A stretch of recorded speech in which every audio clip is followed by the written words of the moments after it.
What is up, guys? We're back with another reaction video. This time we're checking out Bill Burr top 10 moments on Conan. I literally can't wait because he's arguably the best guest that Conan has, with the exception of maybe that guy from Jurassic Park, I forget his name, and Norm Macdonald, because those are two legends. How could you compare to them? But yeah, Bill Burr, no slouch whatsoever. Why don't we just jump into this, see what it's all about, all right?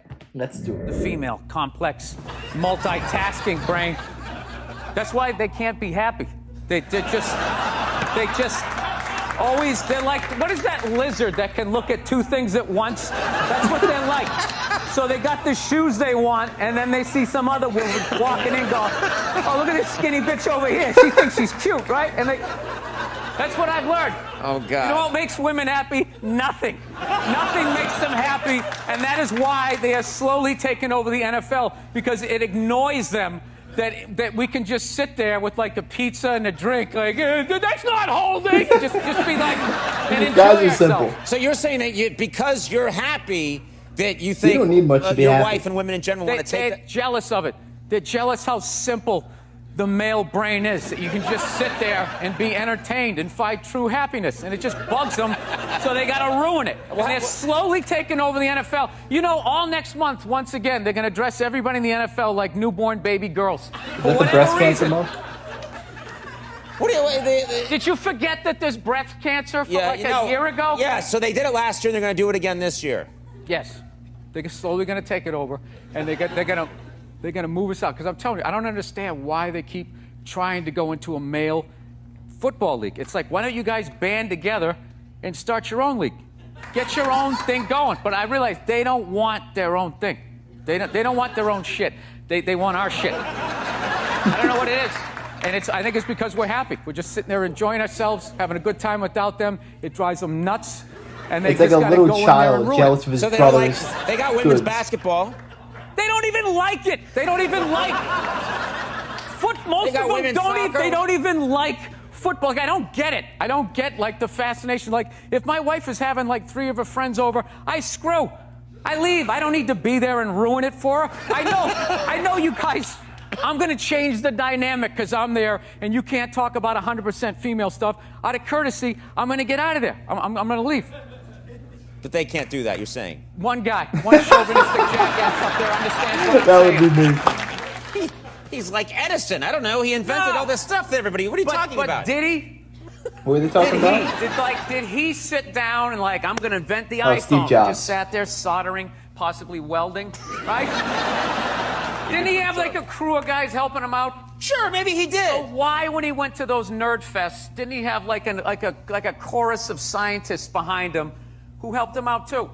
He walked out like he was Tesla. Like tapping into electricity. I'm not with you. I think he just kind of like told people what to invent. Like he just kind of came in like, I want my whole music collection in that phone. Get on it! And then all these nameless, faceless guys made it happen. Yeah. And then they have the big nerd concert and he goes out there by himself. No belt, you know, sneakers on. I just didn't buy it. It's a great way to tap out from the news and just, you know, watch a game and get away from it. And now there's like all these causes are getting like attached to it. Like I was watching the World Series, and I'm in the middle of watching the World Series, and out of nowhere they have this moment, stand up to cancer. I'm watching a ball game, and all of a sudden everybody stands up holding up a sign of somebody that they either know that's dying of cancer or died of it in the middle of the game. It's just like, what are you doing? I'm trying to watch a game here, you know. No, there's a time and a place. Look, I know somebody that has died of cancer. I would never go to the movies with you and in the middle of it hit pause and be like, oh, by the way, Conan, I know this guy. That's a good analogy. It was horrific. I could have lifted him up off the sheet with 2 fingers. It was horrible. Hey, enjoy. Oh, by the way, I got molested when I was 9. Enjoy the rest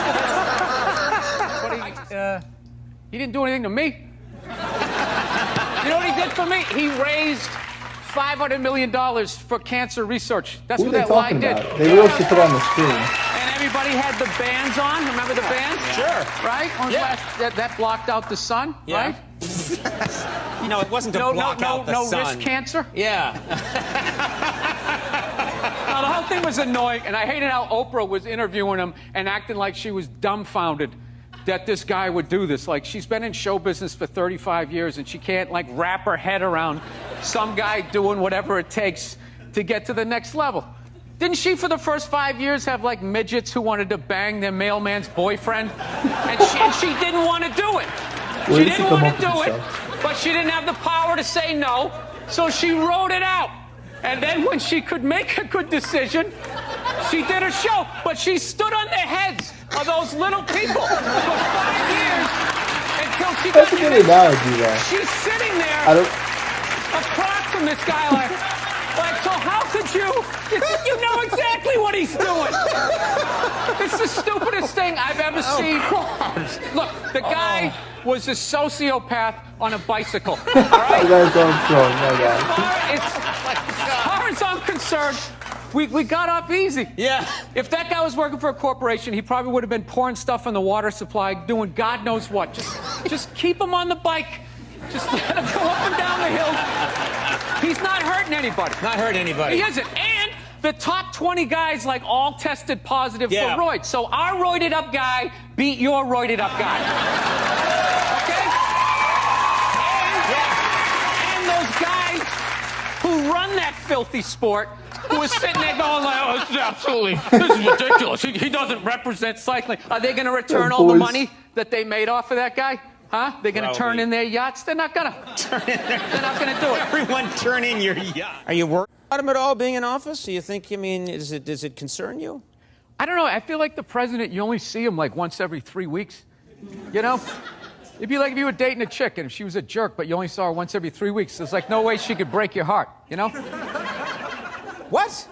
I don't agree with that. You got What are you talking about? site to move to Canada crashed. Do you think people are going to really move to Canada? Do you I think hope so. I hope so. You want Yeah, people there's to move too many people here. The rent's too high and all that. Just thin it out. Give us a little negotiating thing. And then what's going to be funny up there, it's not going to be Michael Moore's Canada. What he said, oh, you keep your doors unlocked and everybody's drinking syrup and it's, yeah. He didn't say everyone's drinking syrup. I'm quite Talk to certain. anybody of color that tried to make it playing hockey up there. Listen to the stories they have. You'd be like, were you in Alabama? No, it was in Manitoba. Yeah, those are still white people up there. Yeah. Just because they're on the other side of the invisible line doesn't mean that they're not going to act like white people. Yeah. So you're not a big fan of Canada, is what you're saying? No, I love Canada, but I don't go up there with like this starry look in my eye, like everyone's going to be riding around on mooses, right? It's just like It's environmental stuff. You really are worried about it. I am and I'm not. I just also feel like, it'd probably be a good thing if most of us died. You know what I mean? It would be. There's nothing wrong with driving a gas-guzzling car. There's just too many people doing it. Yeah. So you got to figure out a way to like thin out the herd, and it's too late. These are the hard decisions that are going to have to be made. We're here to hear about some hard choices. Yeah. So you know how I would do it? What? I would randomly sink cruise ships. What? Yeah. What? Wait a minute. Yeah. Let's I hear gotta how. hear this. Why would you randomly sink cruise ships? Because you'd get like 2,500 to 3,000 people a whack, right? And I think it's a good mix of people to get rid of. To be honest with you. They're not interested. What happens after the second time they catch on? No, because this is what you do. As you're sinking them, you're building an exact replica. So as you're eliminating people, you're like creating jobs. And So it's a mystery of what happens with this ship. My latest thing that's driving me nuts is I spent 20 years in the back of the plane getting treated like an animal. And I finally worked my way up to the front of the plane, Group 1, which means you get to board like it's your plane. Right?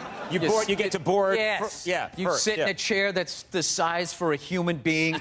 There's a place for your bag. Yep. Right? You get a little hot towel and all that. And then the second I get that, all of a sudden now, there's like these 20 groups that are like pre-boarding now. Like half the plane qualifies, and they're getting on. And I just sit there just like losing my shit. You know? It starts off like, it's just like anybody in uniform, anybody in military. So it's like, all right. But after like the 20th guy, you just start being like, have you seen action? Are you on the front lines at least? Right? I so relate to this stuff. Then it's anybody with kids, anybody with disabilities, and then just anybody with a red shirt.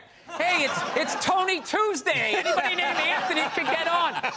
Dude, one time, I saw this guy get on the plane. Okay, he wasn't in uniform. He didn't have kids. He had all his limbs. He wasn't limping.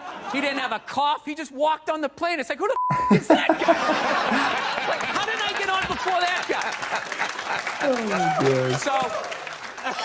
No, I always hated the anxiety of being in the back of the plane. I just remember, like, the worst is whenever you would get your seat and you'd sit there and they're about ready to close the door and you'd have that empty seat next to you. Like, the poor man's first my class. gosh, Like, yes. shit, This I'll happened to bring me the last armrest up. month. I can actually be great. And then all of a sudden, some fat bastard gets on the plane and you're like, no.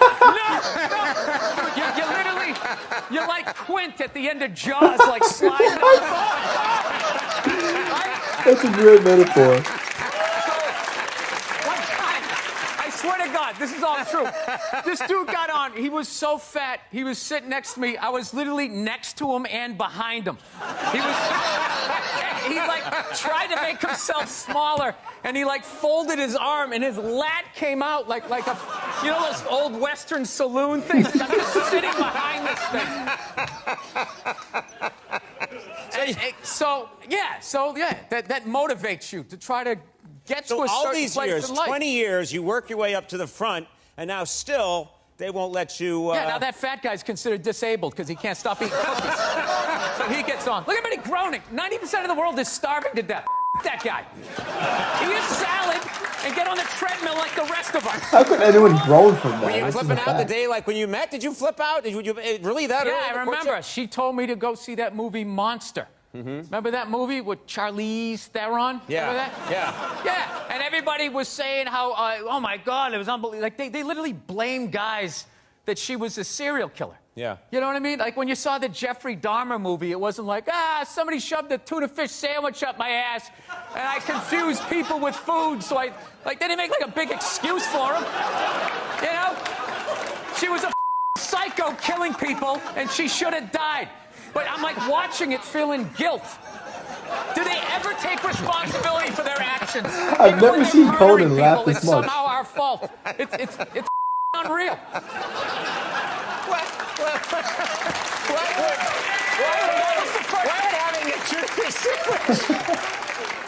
Why would having a tuna fish sandwich shoved up your butt make you want to eat people? Because another man did it. Right? So it's another person. So you equated, I don't know, sex with food? I forget how the idea went. But all I know is she laughed when I said it. She was dying laughing and kind of saw my point.